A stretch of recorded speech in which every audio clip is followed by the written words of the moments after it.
સ્વાગત છે। હું છું રેખા માલકાની અને જોઈએ આજના સમાચાર। મેઘરજ પોલીસ સ્ટેશન હદમાં થયેલી ઢોર ચોરીનો વણશોધાયેલ કેસ એલસીબી અરવલ્લીએ સફળતાપૂર્વક ઉકેલી 2 ઇસમોને ઝડપી લીધા।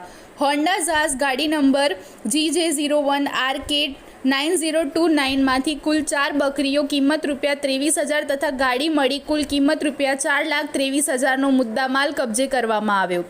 નાયબ પોલીસ મહાનિરીક્ષક વિરેન્દ્રસિંહ યાદવ તથા પોલીસ અધિક્ષક મનોહરસિંહ જાડેજાના માર્ગદર્શન હેઠળ મિલકત સંબંધિત ગુનાઓ પર કડક પગલાં લેવા સૂચનાઓ આપવામાં આવી હતી।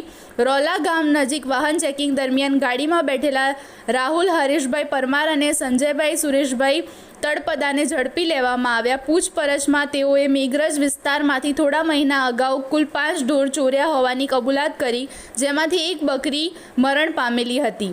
મુદ્દામાલ કબજે કરી વધુ કાર્યવાહી માટે કેસ મેઘરજ પોલીસ સ્ટેશનને સોંપવામાં આવ્યો છે।